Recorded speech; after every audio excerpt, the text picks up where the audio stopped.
You feel that something is wrong, but you don't know exactly what. You wake up every day with that feeling of being out of place, as if you are living a life that isn't yours.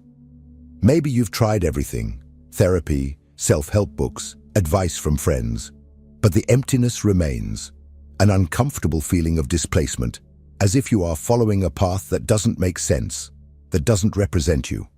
And do you know why? Because maybe you really are on the wrong path. But here's the truth that no one told you. It doesn't mean you are broken. It simply means you have strayed from who you really are. Carl Jung, one of the greatest thinkers of the human psyche, said that every human being is born with an internal map, what he called the map of the soul.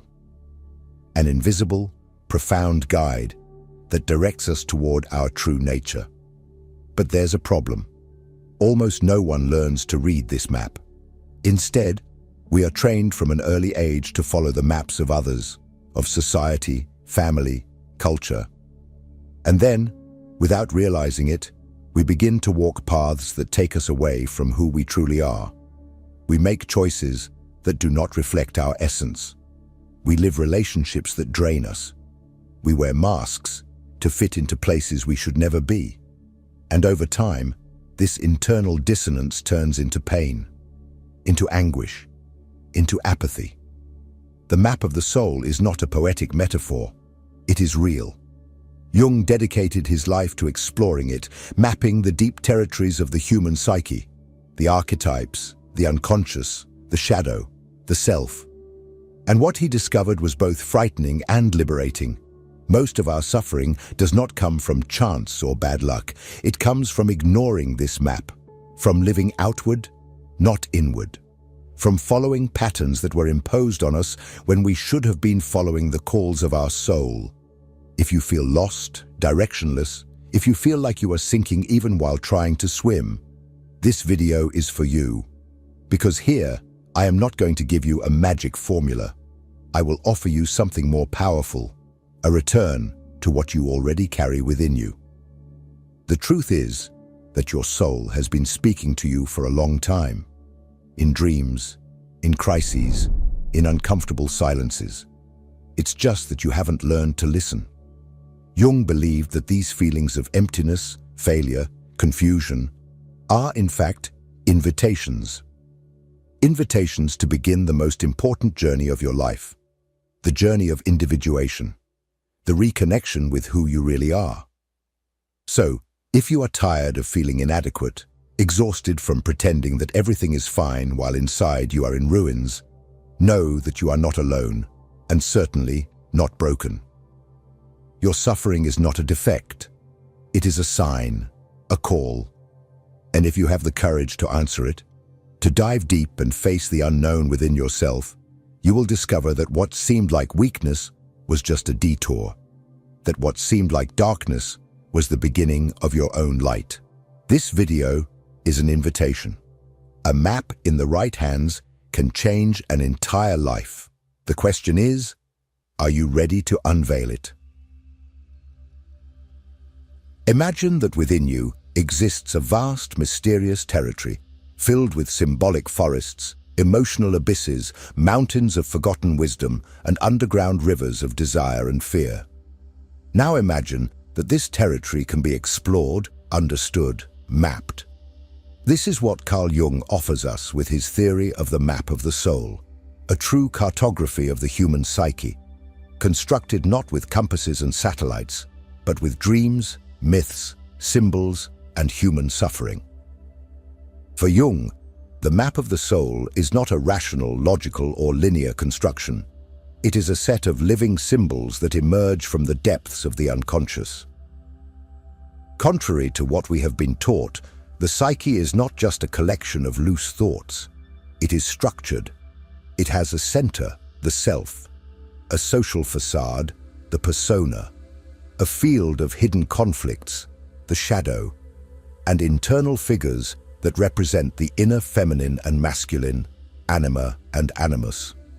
And it is from the tension between these internal forces that our dilemmas, traumas, dreams, and quests arise. The ego, what you think you are, is merely the starting point. The ego believes it is in control, but in reality, it is like a traveler who wakes up in the middle of a forest without a map or compass.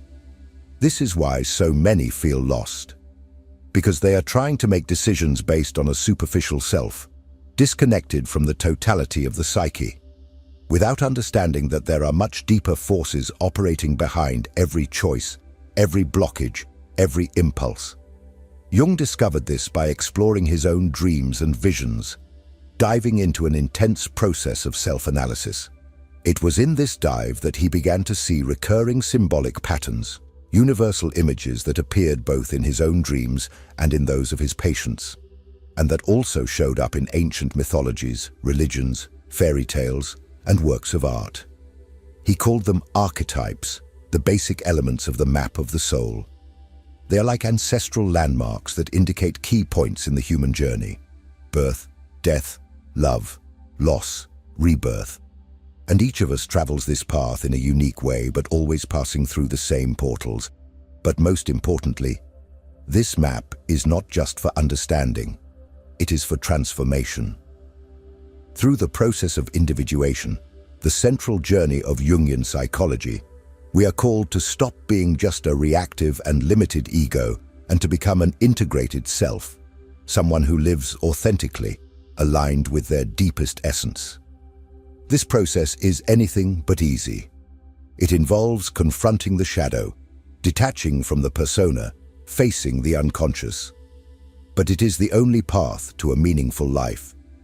When you ignore this map, life becomes a succession of mistakes, repetitions, and frustrations. But when you begin to understand it, even if in a fragmented way, you start to see that each symptom, each crisis, each pain is a message.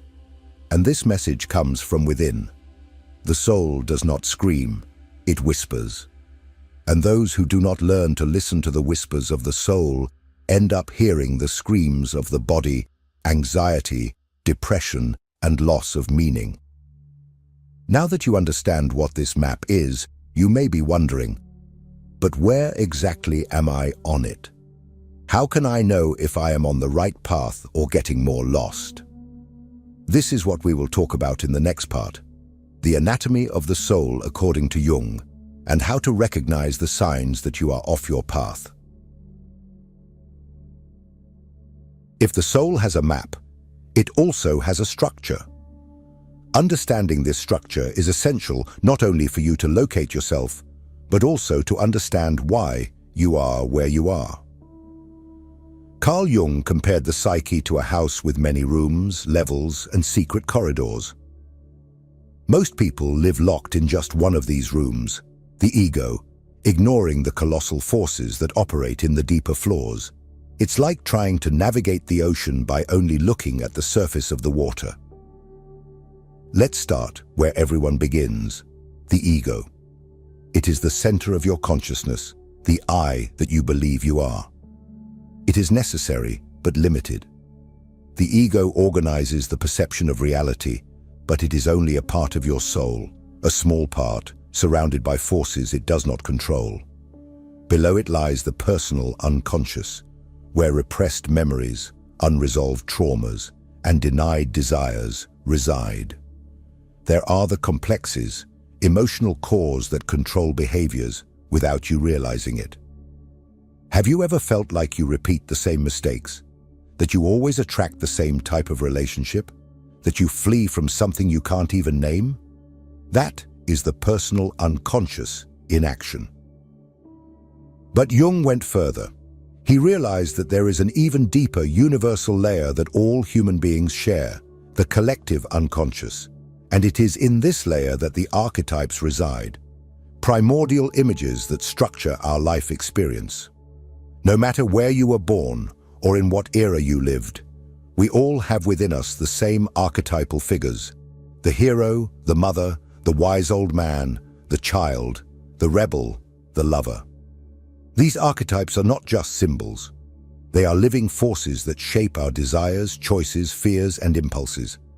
And between the ego and the self, which is the organizing core of the psychic totality, there are three fundamental structures that directly influence how you relate to the world and to yourself: persona, shadow, and the archetypes of the opposite sex. Anima and animus. The persona is the social mask you wear to adapt and survive. It is the role you learn to play to be accepted, whether as the exemplary child, the competent professional, the class clown, or the ideal romantic partner. It is useful, but also dangerous, because the more you identify with this mask, the more you distance yourself from your truth. The persona is the outfit the soul wears to go out in public, but it should never be confused with the skin. The shadow, on the other hand, is the opposite. Everything you hide, reject, or deny in yourself. Your flaws, your unacceptable desires, your anger, envy, jealousy, shame. But the shadow also carries hidden potentials, repressed talents, unrecognized strength, stifled creativity. Facing the shadow is painful but necessary, because everything you do not integrate dominates you. Everything you do not accept in yourself, you project onto others. What you hate in others is often what you cannot bear to recognize in yourself. And then we have anima and animus, the internal figures of the opposite sex that inhabit each of us. For men, the anima represents the inner feminine principle: sensitivity, intuition, receptivity, connection to the unconscious. For women, the animus represents the inner masculine principle: reason, action, firmness, direction. These figures do not pertain to gender, but to psychic polarities. When ignored, anima and animus manifest in distorted ways, in toxic relationships, destructive idealizations, or emotional rigidity. But when integrated, they become bridges to the self, paving the way for a more complete, balanced, and creative psyche. Finally, at the deepest center of the soul, we find the self, the true self. Not what you think you are, but what you are in essence. The self is wholeness, integration, balance. It is the instance that calls you to evolution, individuation, and reconnecting with your own truth.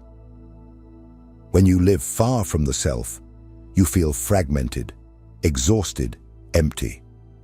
When you approach it, you begin to feel meaning, purpose, and direction. The great modern tragedy is that we have been trained to live outwardly, ignoring all of this. We have been educated to please, compete, and display, not to feel, integrate, and understand. And that is why so many live in conflict, because they are trapped in fragile personas, fleeing from the shadow, disconnected from the self, and without even knowing that anima and animus are operating in the background of all their relationships. Now that you understand how your soul is structured, the inevitable question arises: what happens when you ignore all of this? What happens when you live only as ego, shaped by the persona, fleeing from the shadow without ever listening to the self?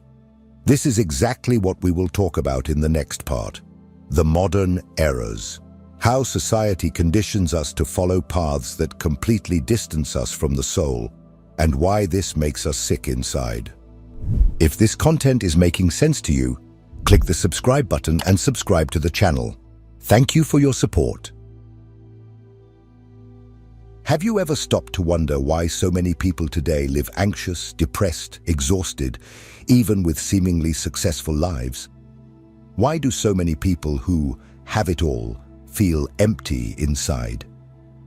The answer, according to Jung, lies in the fact that most of us are not living an authentic life, but rather a borrowed one.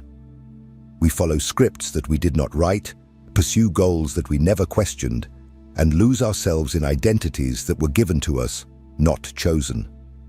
Modern society has created a value system that rewards appearance, performance, and productivity. From an early age, we are taught to compete, to win, to please. We are told who we should be, what we should desire, how we should behave. The result?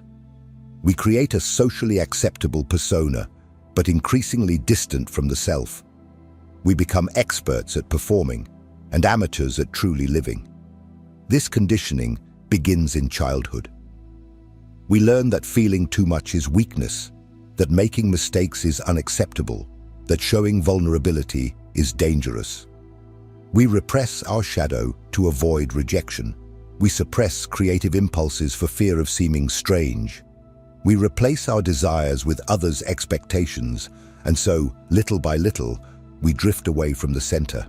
When we realize it, we no longer know who we are, only who we have learned to appear to be. In adulthood, this deviation intensifies. The pressure to fit into the success model is brutal. A solid career, a stable relationship, social status, impeccable appearance.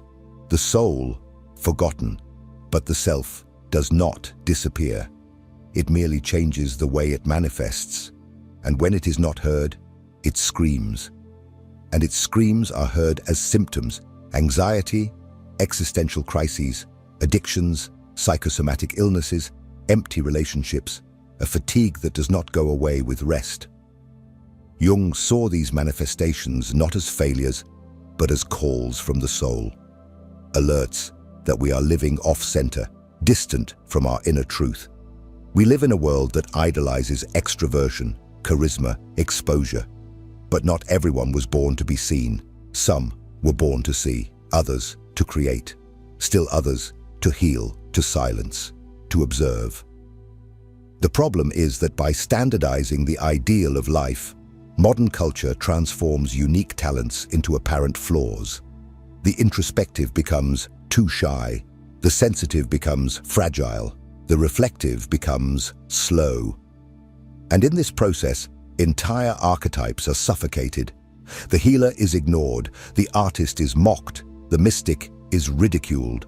Worse still, our society not only ignores the unconscious, it fears it.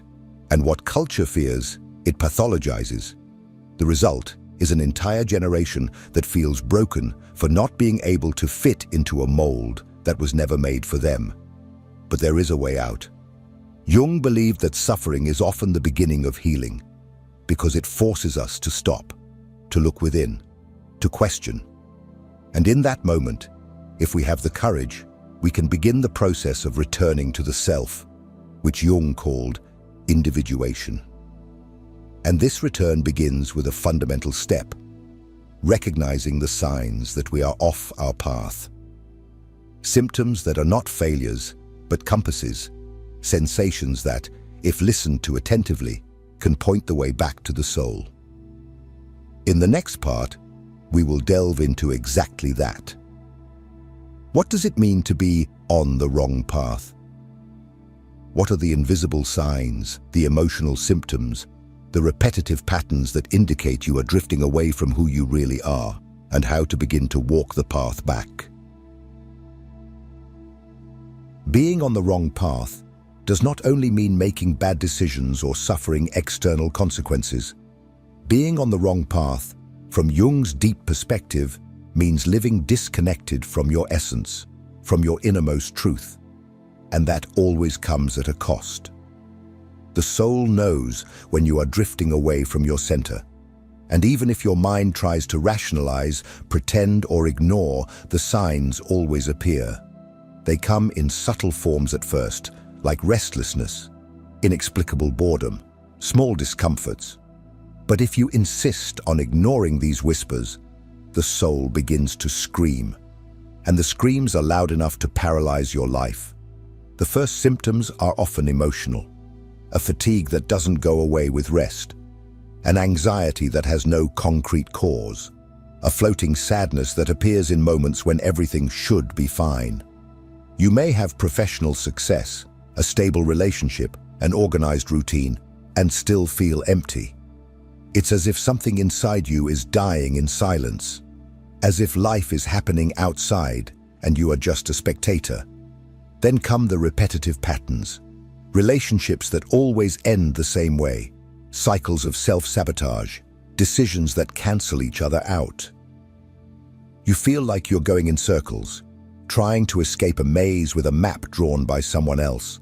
This happens because, as you drift away from the self, you begin to live under the control of autonomous complexes. Emotional fragments that take command of your psyche and lead you to repeat the same mistakes, even knowing where they lead. It's like watching a movie whose ending you already know, but you can't stop watching. Another powerful sign that you are off your path is the feeling of inner falseness. You may even maintain the appearance of normalcy, but inside you feel like you are acting, lying to yourself. You feel that life has lost its color, its passion, its meaning. And the more you try to distract yourself, keep busy, speed up, the more evident the inner abyss becomes. Life loses its flavor, days become repetitive, and all of this because you are living outwardly, but dying inside. But there is something even deeper. When you are distant from the self, dreams change. They become more symbolic, intense, disturbing. The unconscious begins to send clear messages that something important is being neglected. Jung saw dreams as letters from the self, and the greater the distance, the more urgent the content. Images of falls, blocked paths, abandoned houses, threatening figures. All of these are symbolic expressions of a soul trying to guide you back to the center. But it takes sensitivity to understand and courage to follow. And why does all this happen? Because the self, the totality of your soul, has a goal to make you become who you truly are, and it will not rest until that happens. Jung called this process individuation, and it is not comfortable. It is demanding, profound, challenging, because it requires confronting everything that has been repressed. Your shadow, your fears, your hidden desires, your forgotten potentials. And above all, it requires a dive into the unknown, into what you are not yet, but can become. So, if you feel lost, repeating patterns, emotionally drained, or living a life that seems not to belong to you, this is the call. Not as a punishment, but as an invitation. You are not being punished, you are being awakened. And this is precisely where the next step of the journey comes in. How to begin to walk the path back to the self. How to use this soul map in practice to rediscover meaning, reconnect with yourself, and transform pain into direction. In the next part, we will explore the tools and principles that Jung proposed to transform suffering into awareness and disorientation into clarity.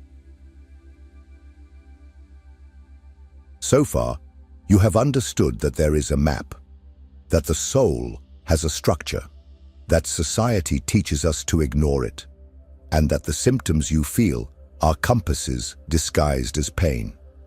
Now, the inevitable question is, how to return? How to find the way back? How to move from the surface of the persona and descend to the core of the self?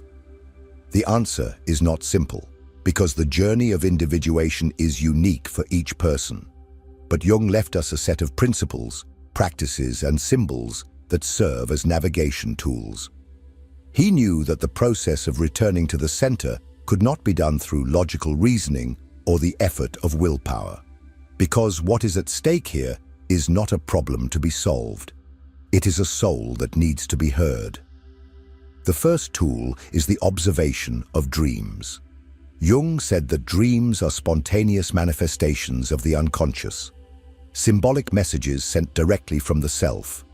They reveal hidden truths, unconscious patterns, repressed desires, and also indicate directions. But to understand them, one must learn to read the symbolic language. Dreams do not speak in direct words. They speak in metaphors, images, atmospheres. A crumbling path may signify the collapse of a limiting belief. A wild animal chasing you may represent a repressed impulse that needs to be integrated. Each dream is a fragment of your own map. The second tool is active imagination, a technique developed by Jung to dialogue with the internal figures of the psyche.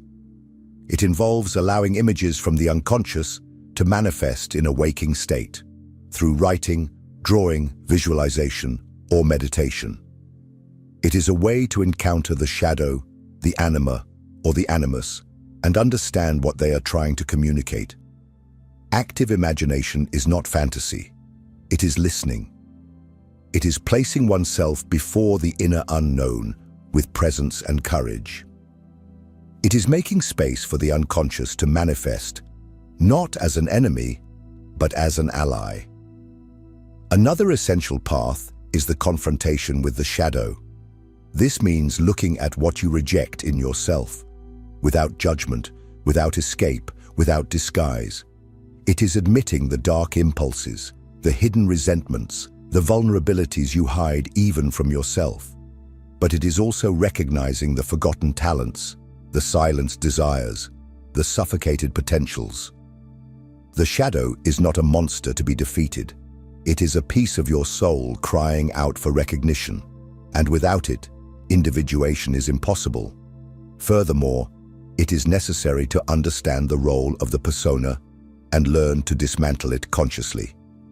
You need to identify the masks you wear at work, in relationships, on social media, and understand why they were constructed. The problem is not having a persona. We all do. The problem is believing that you are it. When you live identified with the mask, the self becomes unattainable. When you start to dismantle it, the true self begins to emerge. And of course, it is essential to integrate anima and animus. This requires a deep internal listening work. For men, developing the anima is cultivating sensitivity, intuition, and embracing the unconscious. For women, integrating the animus is accessing deep reason, inner direction, and assertiveness that arises from the center. When these polarities are denied, we project onto others what is lacking in us and create symbiotic, unbalanced, fanciful relationships. When they are integrated, we become whole. Finally, there is an element that runs through this entire journey: inner silence. We live in an era of constant noise, and it is precisely in silence that the self whispers. Hurry is the enemy of the soul. Individuation requires pause, presence, solitude. Not as escape, but as a spiritual practice. Because only in silence can you hear yourself without the filter of the world. These practices are not ready-made recipes. They are doors, tools, keys, and each person must discover their own rhythm, their own time, their own way of walking. The only real requirement is the willingness to face oneself, deeply, honestly, radically. But even with these tools, there is a trap that many face when starting this journey. The idea that they need to become someone else, that they need to completely transform to achieve wholeness. Jung said the opposite. The goal of individuation is not to become someone new. It is to become who you have always been, but did not yet know. And this leads us to the deepest part of this journey: integration. The moment when the fragmented parts begin to unite and true identity emerges from chaos. In the next part, we will explore what it means to integrate all these aspects of the psyche, and how this integration not only heals, but liberates. If what you're hearing resonates with you, you'll find real value in my ebook, Beyond the Shadow. It breaks down Jung's core ideas and gives you tools to understand yourself more deeply. Link is in the pinned comment. We have reached the most decisive point of the journey: integration. Everything we have seen so far, the structure of the soul, the detours along the way, the symptoms of disconnection, the tools for return, leads us to this moment, the process in which everything that was separated begins to unite. Where the lost pieces of the soul are gathered, where what you have repressed, hidden, fragmented, finally begins to align with who you truly are. But what does it really mean to integrate? Integrating is not about eliminating what is uncomfortable.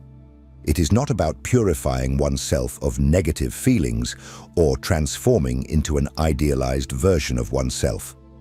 That is spiritual ego. It is just another persona disguised as enlightenment. Integrating is radically accepting all the parts that exist within you. It is understanding that light and shadow are not enemies, but complementary. That weakness and strength do not cancel each other out. They balance each other. That within you coexist the creator and the destroyer, the healer and the wounded, the rebel and the complacent. And only by giving space to all these internal voices can you find your true voice. Jung said that individuation is the process of becoming who you are. It seems simple, but it is one of the hardest tasks of existence, because it requires courage to strip away what is comfortable, to abandon identities that have protected you for years, to stop seeking outside what can only be found within. Integration happens when you stop trying to be someone else and surrender to the work of being whole. It begins with awareness.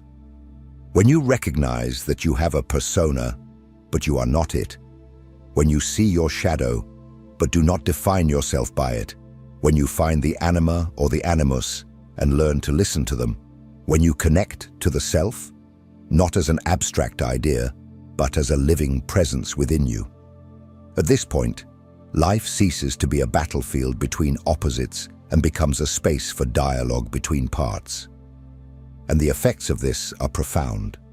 Anxiety begins to diminish, not because you have learned to control it, but because it no longer needs to scream to be heard. Relationships become more genuine because you stop projecting onto others what you lack in yourself. Unconscious repetitions dissolve because now there is someone at the helm, and that someone is you, whole. To integrate is to heal, but not in the superficial sense of the word. It is to heal the internal cracks caused by years of denial, escape, adaptation. It is to rebuild the bond with your soul. It is to live with direction, not as someone seeking a specific destination, but as someone who knows where they come from. It is to transform pain into power, confusion into clarity, emptiness into fertile space. But do not be mistaken. This journey has no end. Integration is not a destination. It is a continuous process, a constant dance between the conscious and the unconscious, between the known and the mysterious. And with each new cycle of your life, you become more whole, more true, more free. If something in this video touched you, if any word seemed to be spoken directly to your soul, leave a comment below. Tell me, where on the path do you find yourself now? What part of your soul do you feel is trying to come home? Your voice may be the beginning of someone's listening, and if you have made it this far, do not stop. The next video continues this journey. It is as important as this one. Sometimes, a single idea can change the course of your life. Keep watching. Your soul thanks you.